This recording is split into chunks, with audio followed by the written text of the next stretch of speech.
Welcome to High Strangeness, where we ask questions and explore all that is strange and unexpected in our reality.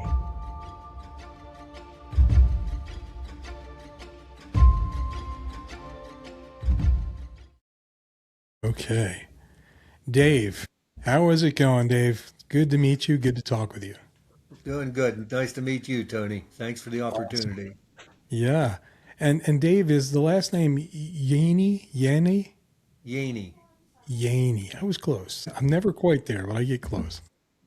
Close enough. Well, look, it's good to meet you and good to get together today to find out a little bit about what you have going on out there. I was looking on the map earlier today and I saw Marionville, Pennsylvania is in West Pennsylvania. Looks like you're south of Buffalo, east of Youngstown, Ohio. Does that sound right? Yep. North of Pittsburgh. Yeah. Nice. Lots of forest out there, or what do you have? Yes. What do you guys have out there? Yes. We're in the Allegheny National Forest here Okay. in Pennsylvania. We're actually the southern gateway to the Allegheny National Forest. The Allegheny National Forest is within a 3-hour drive of almost half the population of the United States. Wow. Yeah. Well, it's funny because I am joining you from Utah. That's where I'm at, but I'm originally from the Philadelphia area. So when Okay. people out here ask about how green it is back there, I tell them it's green. It's beautiful.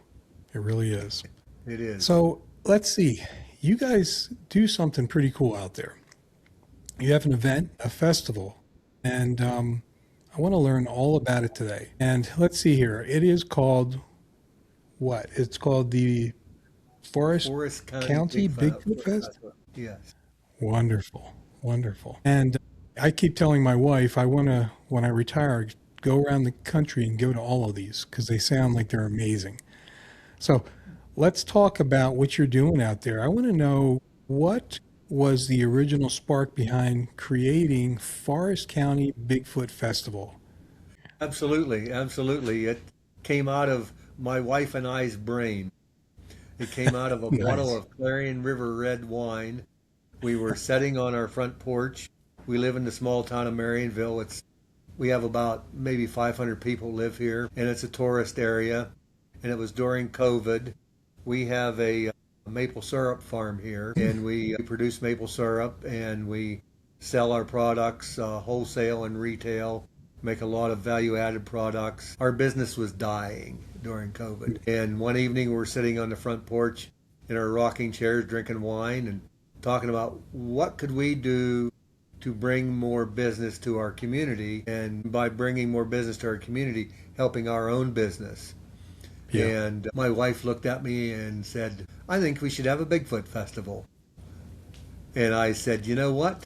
I think you're right, because in our travels around, we do a lot of festivals, and we see interest of Bigfoot in the area. Like maybe somebody would have a silhouette out or something like that. It wasn't anything great, but you could tell there was some interest there. As a matter of fact, we had actually discussed changing the name of our business from Yaney's Maple to Bigfoot Maple, just to Mm, attract more customers and sure. more interest. Yeah. So I was a founding member of the Forest County Business Alliance, and I was on the committee. And I went to a meeting and said, hey, I think we should sponsor a Bigfoot festival. And all the ladies in most of the committees I'm on, it's usually ladies because, I don't know, the guys don't want to get involved in stuff like that a lot of times. But they all looked at me like I had two heads. And I said, look, we believe in this enough that if the Alliance doesn't want to sponsor it, we'll hold it in our yard. Mm, We have a 3 acre, I mean, we have a 3/4 acre lot here in the middle of town. We was mhm. going to hold a festival in our yard, which we've held some events there. But anyhow, they decided that they would sponsor it. They applied for a grant for some funding to get it started, and kind of took off from there. Our executive director did some research on getting speakers and stuff like that. And our first year, we I think we had like six Bigfoot speakers. We had about 50 vendors, Mm, and we held it in the center of our town. Our town's laid out like Washington D.C. It's laid out like a wagon wheel. So all the Okay. streets come to the center of town, and we have a town circle, and that's where we hold our events at, is in the town circle.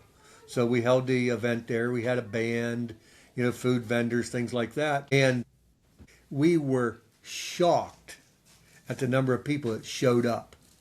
The Yes. first year, about 10,000 people showed up. Wow. I could not believe it.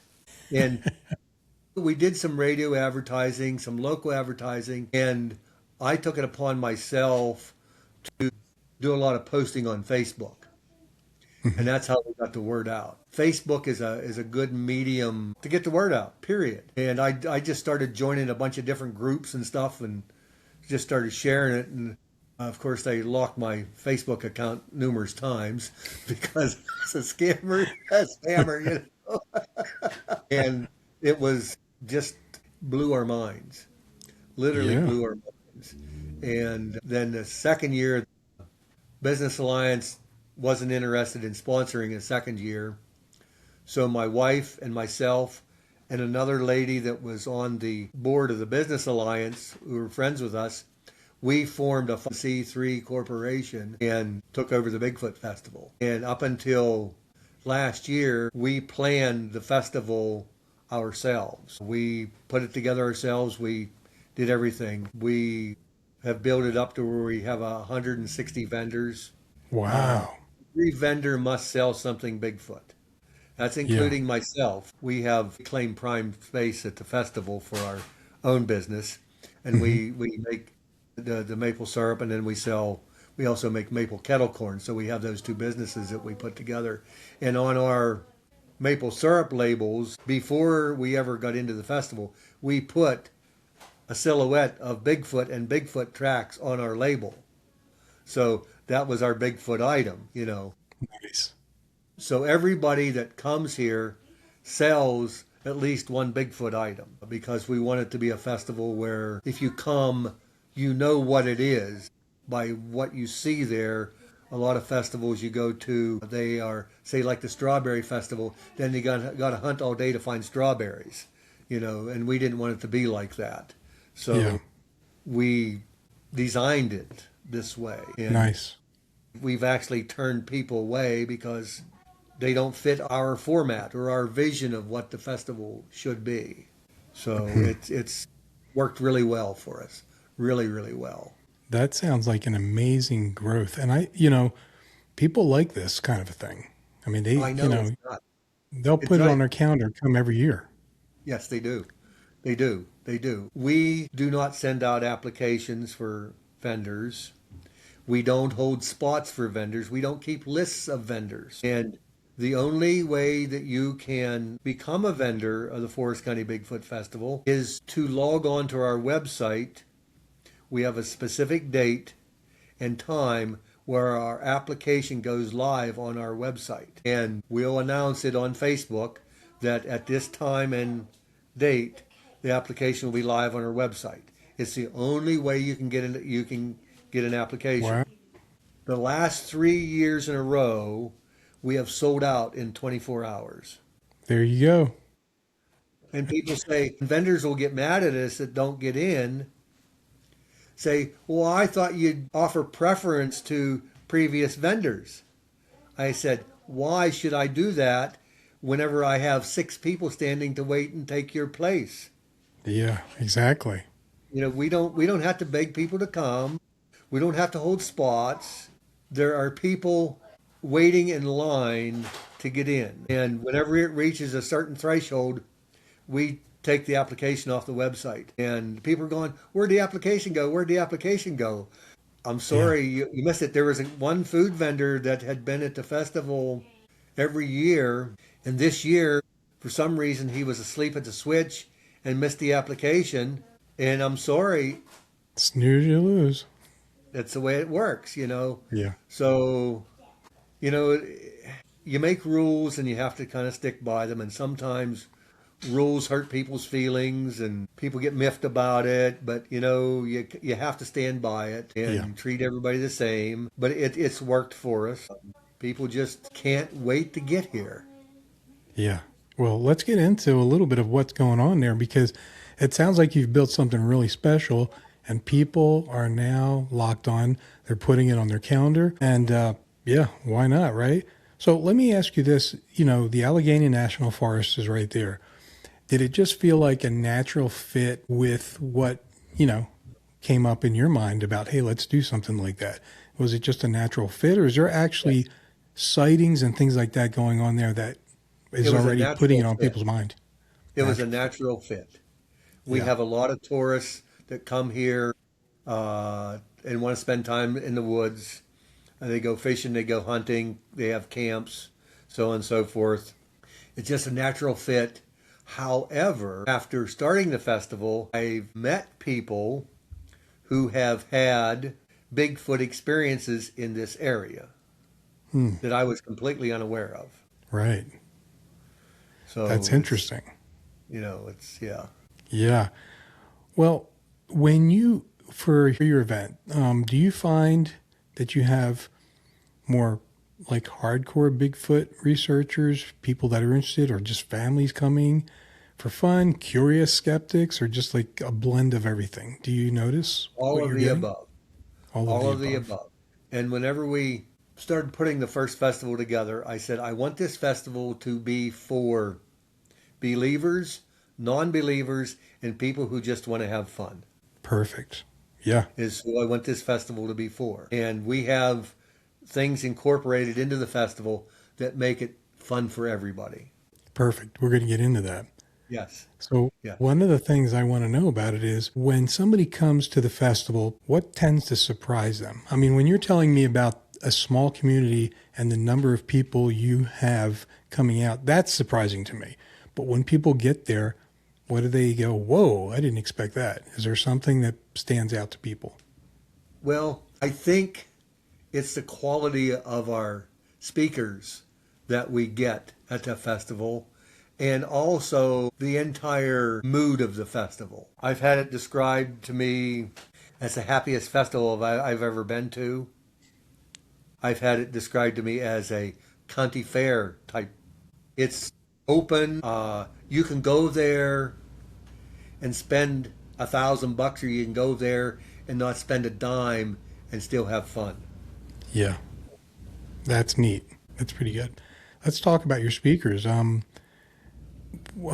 You get a number of them, but are these like, okay, somebody who's going to try this out this year, they find out about this and they say, I'm going to go check this out.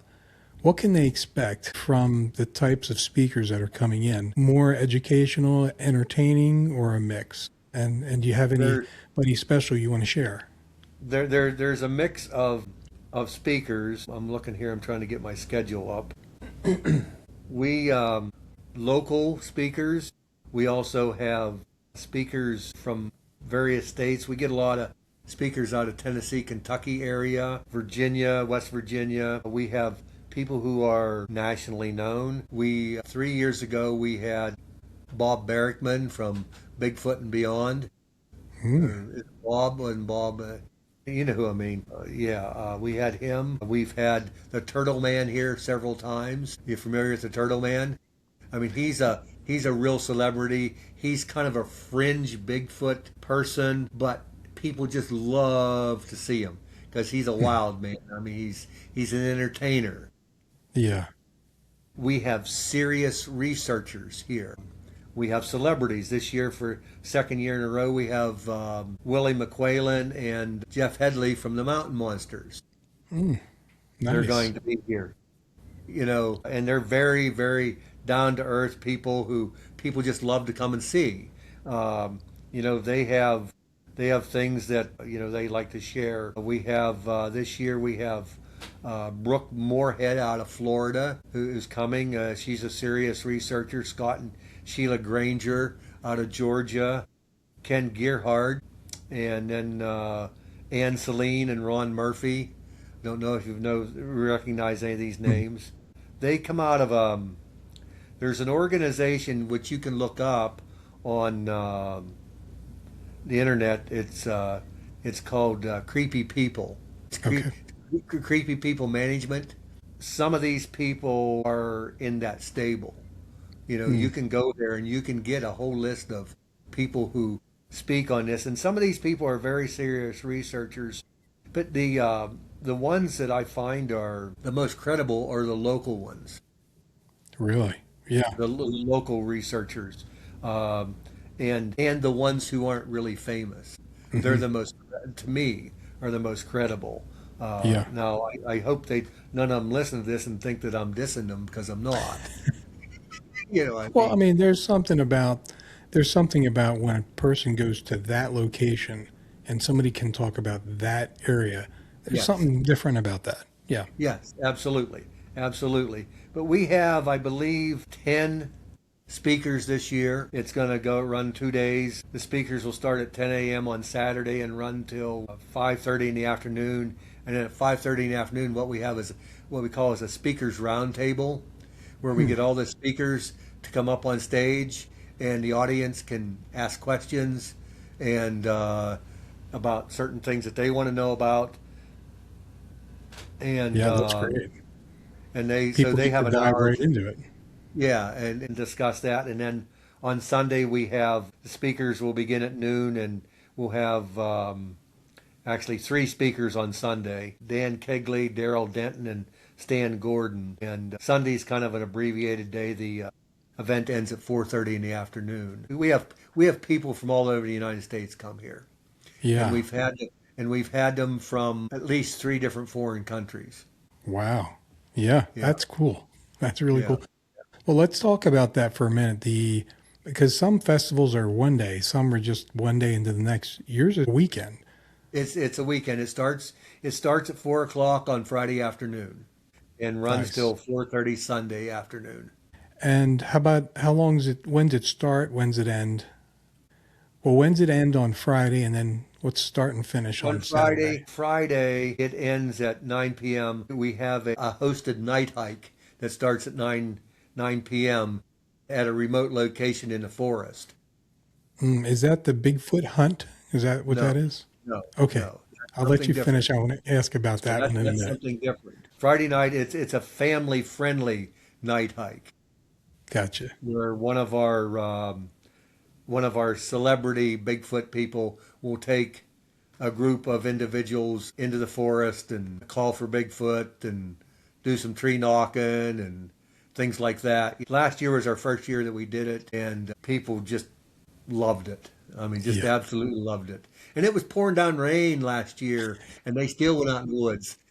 Yeah, that's crazy. And then we have another one on Saturday night. We call it an advanced night hike, and it's going to be a similar situation, but a little more intense. Yeah. So So if is, somebody wants to do one of those, do they register through your website, or is it they can register through the website for Okay. that, and I believe that fee is $25. Or Okay. wait a minute, I think it is. I might be wrong. Like I said, I haven't looked at that, and I've actually missed a few meetings whenever I was in the Upper Peninsula of Michigan.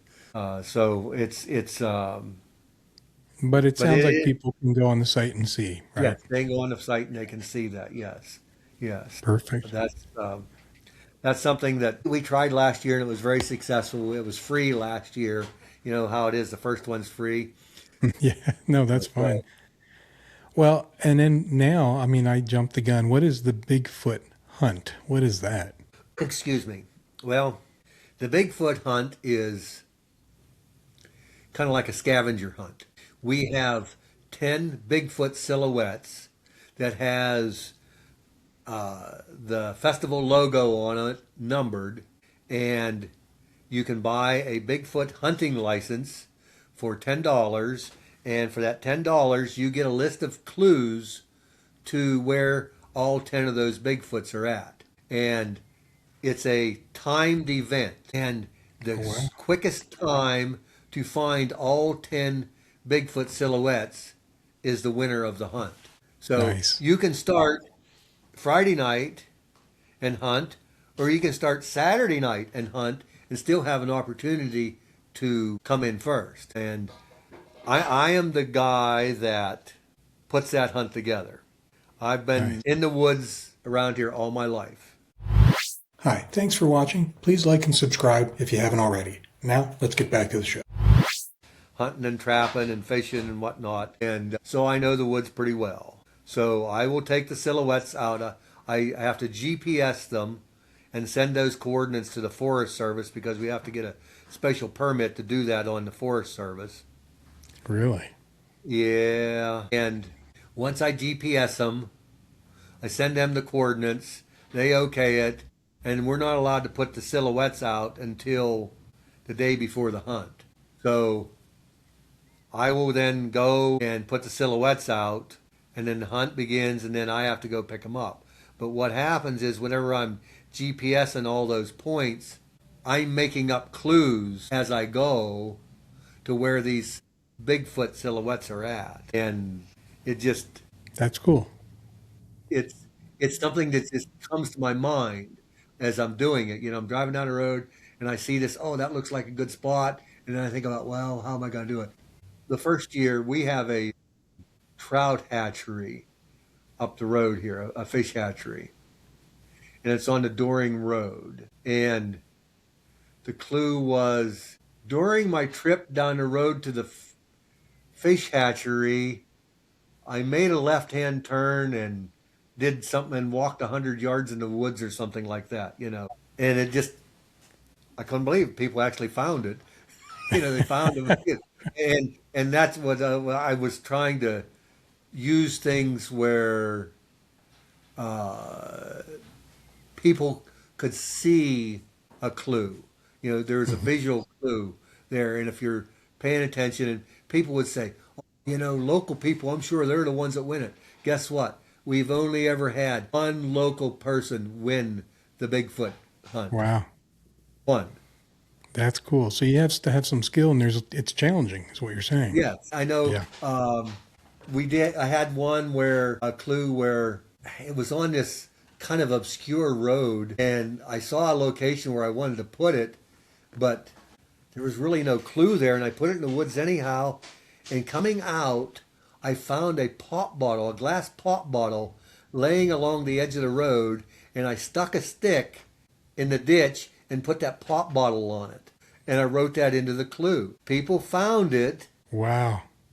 And also another time, I was walking, we have all these abandoned railroads around here, and they use them for ATV trails and things like that. And I walked one down this abandoned railroad bed, a couple 100 yards from the road, and I wanted to put it in, and I'm looking for a place to put it in, and I look up, and on a branch hanging out over the railroad bed was a ballpoint pen. Weird. Oh yeah, it was weird. I'm going, why the hell's that there? Yeah. But I left it there, and I wrote that into the clue. Wow. And people actually found that ballpoint pen hanging in the tree. Amazing. Some people have skill for that. It's interesting. Well, I don't know if it's skill or just daggone luck. Yeah, it's something though. Well, a whole forest and they found a pen. That's amazing. Yeah. I mean, the thing of it is, I have a lot of fun putting that together. I mean, Yeah. Personally, I have a lot of fun. A couple of years ago, I had a silhouette where we have this Tennessee gas pipeline that comes through our country, and the right-of-way is 100 yards wide. Drive along it, the Forest Service road crossed the right-of-way, and way out, probably 400 yards, was a rise with a pipeline marker. That's a good place to put it. People can actually cross this road, look out there, and actually see that silhouette. Now, the thing of it is about these silhouettes, to prove that you found them all, you must have a picture of yourself with that silhouette, a selfie with that silhouette. Yeah. Okay. I took it out there and I put it out there. What they didn't know when they come up there, they see that, they get out and they get on the pipeline. What they didn't know, at the bottom of the hill at the pipeline is a swamp. They actually had to cross the swamp to get to that Bigfoot silhouette. I knew the way around it. Yeah. And I didn't get my feet wet. Okay. Well, this young couple started complaining on Facebook, on our Facebook page, about how difficult the Bigfoot hunt was, and that they had come here from eastern Pennsylvania on their honeymoon, and it was ruining their honeymoon, and just going on and on and on. And I didn't say anything, and I happened to be at the registration table whenever they came in Sunday morning and had found all of the silhouettes. And I knew it was them because of the profile picture on the comments on Facebook. So, and they were saying about how difficult it was. I says, well, whether you know it or not, a 67-year-old man carried those silhouettes out there and put them in the woods. Yeah, said, you're like, come on. I said, yeah, a 67-year-old man carried them silhouettes out there and put them out there. And I said, he didn't have to go out there once. He's been out there 3 times already. Well, What'd they say? about 2 hours later, she made another post on Facebook apologizing for complaining about how hard it was. And they met this sweet old man that had put the silhouettes out there. Nice. And what they don't understand is I could eat their lunch without any trouble at all. Right. You're like, that place is like my backyard. Yeah, you people quit your whining. This is, and I said, well, Bigfoot's not supposed to be easy to find anyhow, right? Right. That's amazing. So I personally have a lot of fun with that. Yeah. It's gonna be, there's a lot of fun. So Dave, you're having fun. Sounds like the community's having fun with this. What do you think is the can't miss experience for somebody? Let's say it's their first year out there. Would you suggest anything and say that's probably the one thing you don't want to miss when you're out here? The one thing you don't want to miss is the Bigfoot Calling Contest. What is that? We have a calling contest in the middle of town, and we take a break from the speakers in the middle of the speakers, and we have a Bigfoot calling contest, and people get up, full-grown adults, and make damn fools out of themselves calling Bigfoot. They're trying to replicate the sound. Is that what it is? Yep. Interesting. Yep. Yeah. And I got that idea from watching turkey calling contests. Right. And I'm I telling love you, that. people have a blast. Yeah. And whenever that's going on, the center of town is completely full of people. There's got to be 3,000 to 4,000 people standing in the middle of town listening to this Bigfoot calling contest. That's great. I love that. Is one of the funnest things about the entire festival, in my opinion. For everybody to see. If you don't see anything else at all, you got to be there for the Bigfoot calling contest. Right. And when do you guys do that? Is it Saturday or when do you do it? That's on Saturday. Yeah. That is at 2:30 in the afternoon on Saturday. Right Nice. before that, we have the biggest foot contest. I love it. You're right. You're making fun out of a lot of things here. It's pretty neat. Yeah, I mean, we have people come up with big feet, and measure their biggest foot, I mean, it's stupid, but it's fun. Well, and that's a carnival thing. That's that part where you were saying where people are just coming out and having fun. Yeah. And I think that's valuable. That's pretty cool. Yeah. It's a blast. Okay, so you may have, maybe this is the answer to my next question, but what has been a special moment over the last 6 years? What's been funny or, has really stuck with you? Has it been the call or is there something else as well? Well, what has meant the most to my wife and I is the support that we've gotten from the Bigfoot community on this festival, and to see it grow the way it's grown. I know the first year we had it, and I knew exactly where it came from. My front porch, and a community that has been in decline for a lot of years. We had a glass factory here that went out of business in 1982, and it's been on decline ever since. To see the town packed with people and walk out in the center of town and there's cars parked for as far as the eye can see, to know that we created that. This is our gift to our community.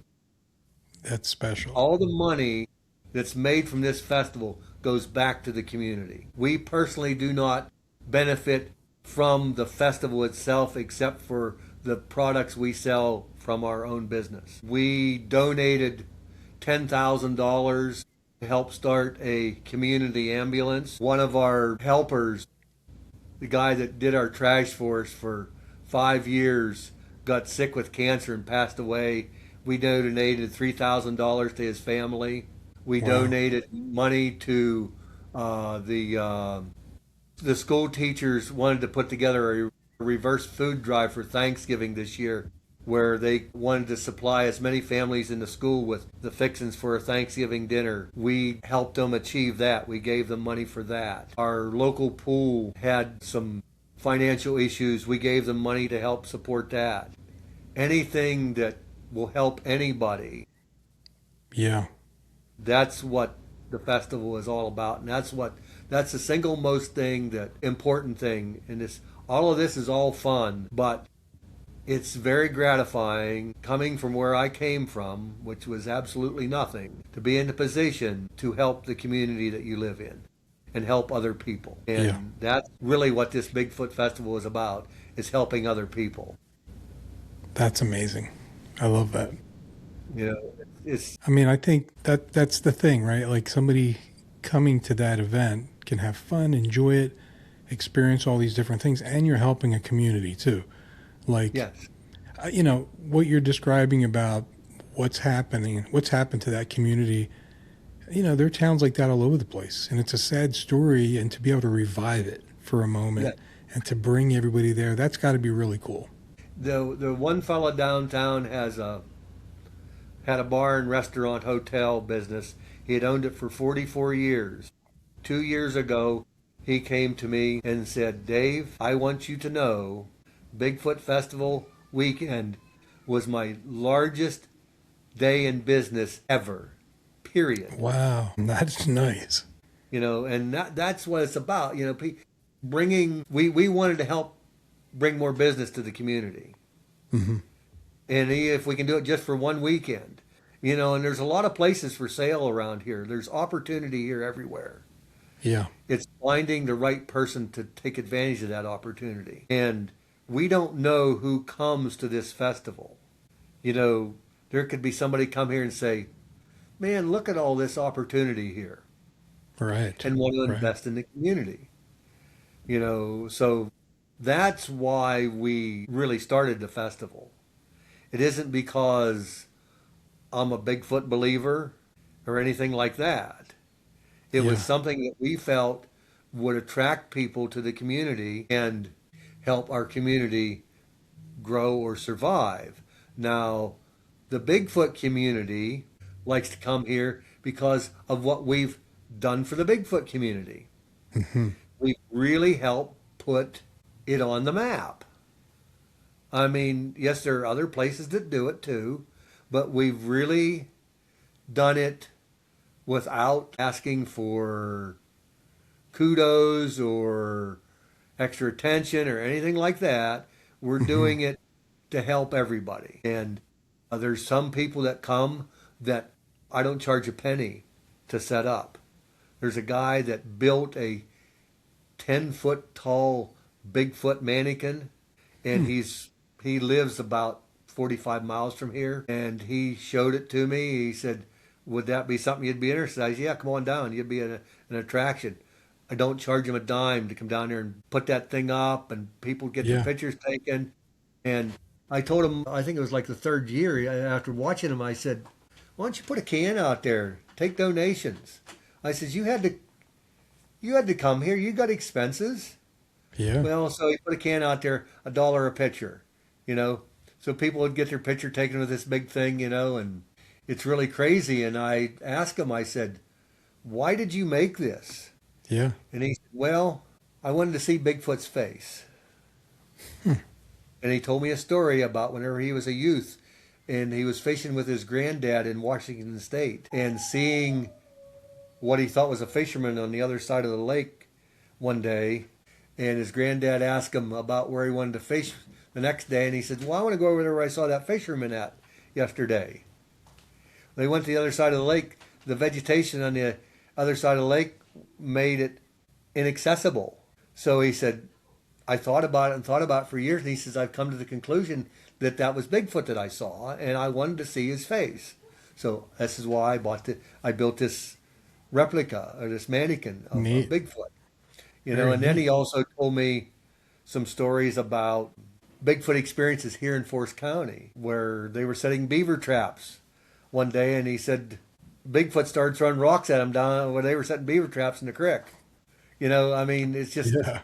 you know, and I am not going to question what people say or do, you know, as far as their experiences. I don't know. Myself personally, I've never had one, but I'm not going to say, if you say you had one, I'm not going to tell you you're crazy because you are the only one that knows what you saw or heard or experienced.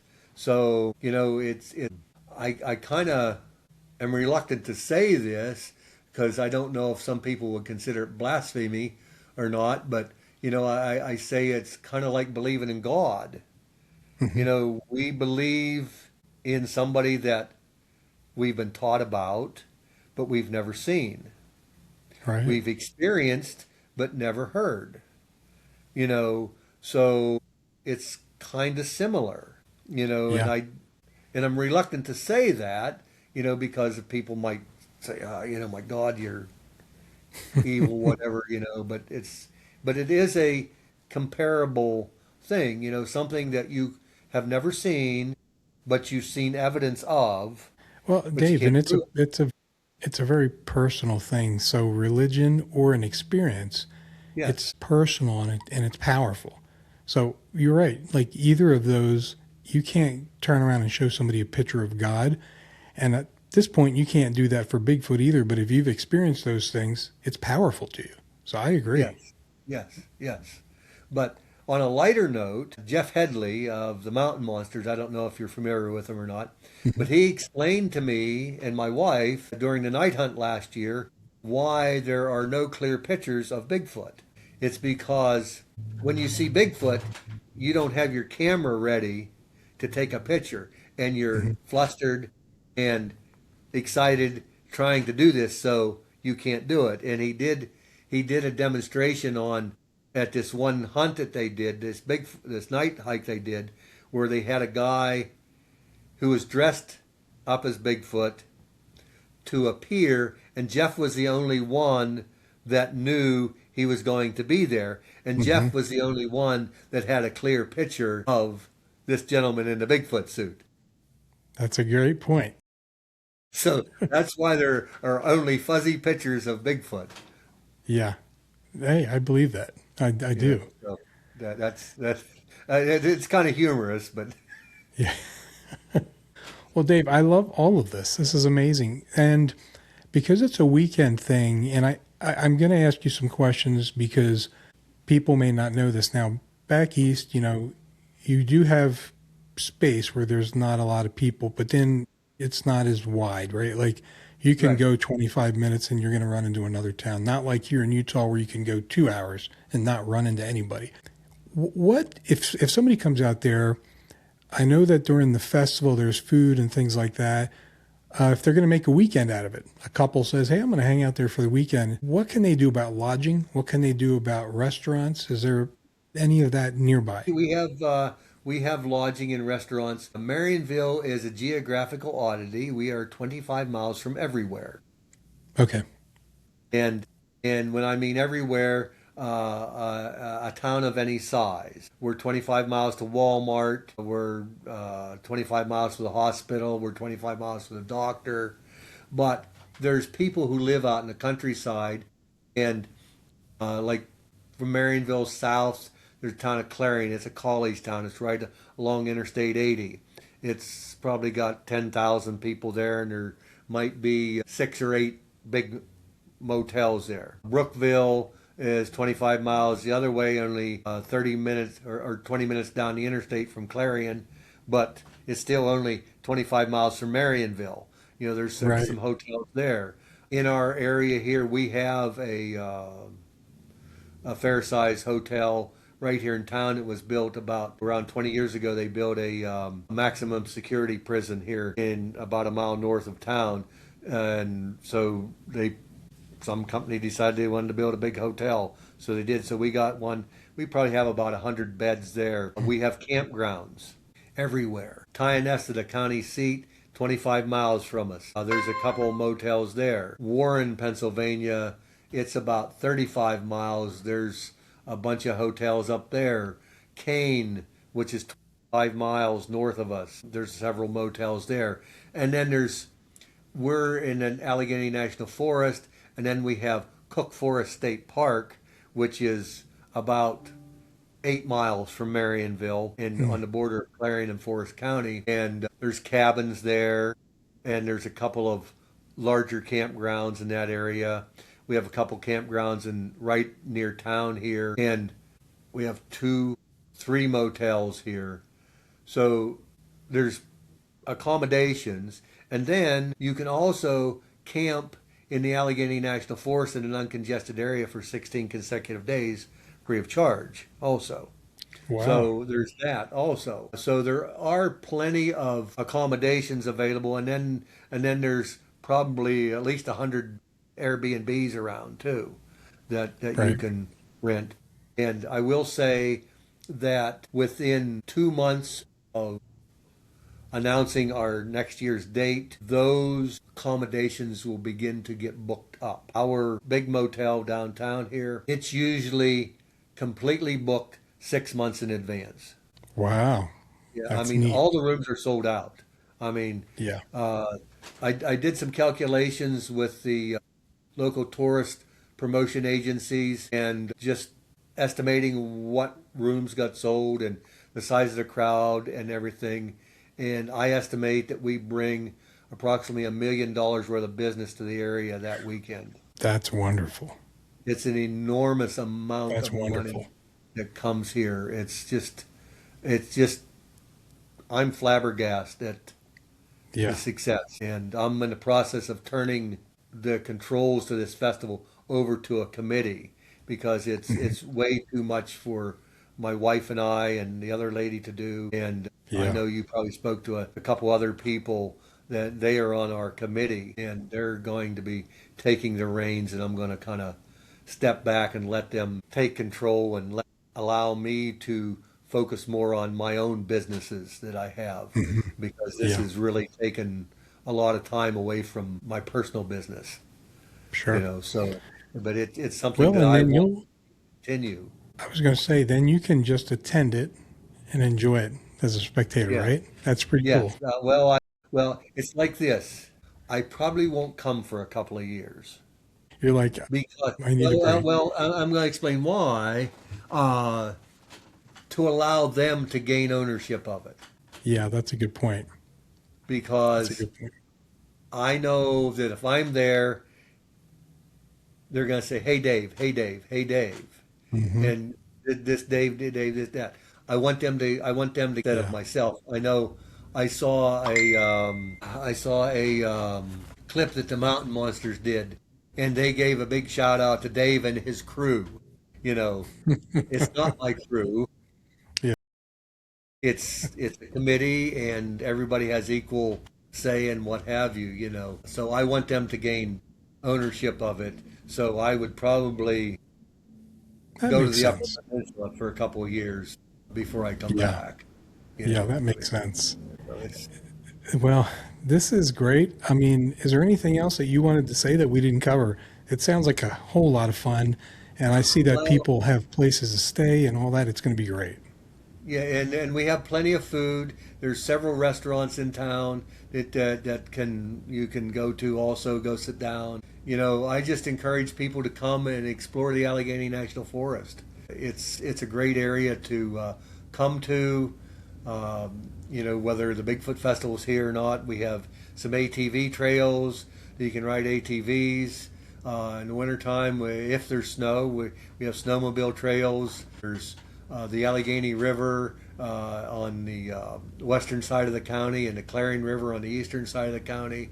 There's great fishing and boating, and enjoy Cook Forest State Park. We have just a lot of natural resources that can be enjoyed. We encourage people to move here. We have a very small school. I've worked at the school for 30 years as a maintenance man, and right now our population is down to where we have about 145 kids K through 12. I'd love to see families move here. There's opportunity here for business. If you're willing to work, there's opportunity here. Create your own business. There's just lots of things. There's tourists here. There's people come here all year round. And when you go on vacation, you have money to spend. You want to spend your money where you go. So I encourage people to come here, check us out. I think we're a welcoming community, and we'd just love to have everybody come and check out the festival. Come early, expect traffic delays. The third year we had traffic backed up for 11 miles. Wow. That's Yeah. cool. That was a big jump that year. Yeah. And we've actually got our parking and traffic under better control now. This was something that was quite unexpected. We really didn't expect it to be as successful as it was. With the help of the committee that we've put together, we're continuing to grow the festival every year, trying to add new things and trying to make a better experience for everybody whenever they come. So we just welcome That sounds everybody. amazing. Invite everybody to come and enjoy themselves, and come back whenever we don't have a festival then. Yeah, exactly. That sounds amazing. So right now it's for everybody out there listening, June 12th through the 14th. Is that correct? Yes, that's correct. Yeah. And do you guys typically do it every year about the same time? The people get a little confused about when we hold the date, when we hold it, but it's always the weekend before Father's Day. Okay. That's cool. Sometimes that's the first weekend of the month, and sometimes it's the second weekend of the month, because it depends on how the Sundays fall. So the last few years, it's been the first weekend of the month. Well, this year it's now moved into the second weekend. So it's Yeah. always the weekend before Father's Day. Love it. And I asked that question because I try to put some of these on my future calendar. Sure. Because I'm in that area every once in a while, but I always seem to miss all the good stuff. So, I want to see, because I would love to attend it and see it. And I think it's a great event. Good for you We guys always out have there.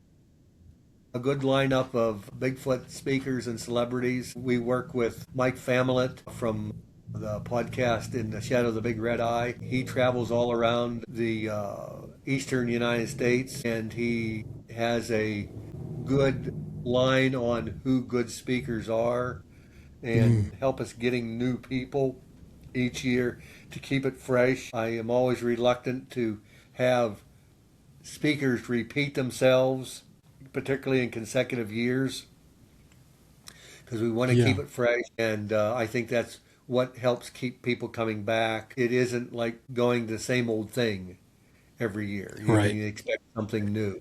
So hopefully that can continue, where the speakers remain fresh and new. I'm sure there's a lot out there that would like to speak. I know we get requests and emails from people that, how do I become a speaker? How do I become a vendor? All the time. So there's always people interested. And as long as there's interest in Bigfoot, I think that the festival will continue to do well. And there's always a fresh crop of believers Yeah, every year. So I agree. hopefully, we can keep it going, and can continue to help the community and the Bigfoot Festival community both, so. Amazing. Dave, let me keep you on the line here, but thank you as we wrap up here. Everybody out there, Forest County Bigfoot Festival in Marionville, Pennsylvania, June 12th through the 14th. Go check it out. Not only a great time, not only amazing speakers and fun things to do for the whole family, but you're supporting a town too, which is lighting up and excited to see you come to their town. So that's amazing. Dave, thank you so much for being with us today, and have a great time. Have a great time, and I hope to get out there in the near future. Yep. Forest County Bigfoot Festival.com. Yes, Bigfoot.com. That's right. And actually say it one more time for everybody so they can know where it Forest is. County Bigfoot.com. There you go. Yeah, because That's our there's different things they can register for, right? Yes, yes. Yep. And everything about the festival's on it too. Awesome. Okay, Dave, let me keep you on the line, but thank you very much. And everybody out there, thank you for being with us today. Good night. Hi, we need your help to get bigger and better. How? Just like, comment, and subscribe. It's free and it only takes a few seconds. So thank you, and remember, there's a lot of strange and unexpected in our reality, so always keep your eyes, ears, and minds open and stay safe. Thank you for listening to High Strangeness. This was a glance at some of the strange that exists in our reality.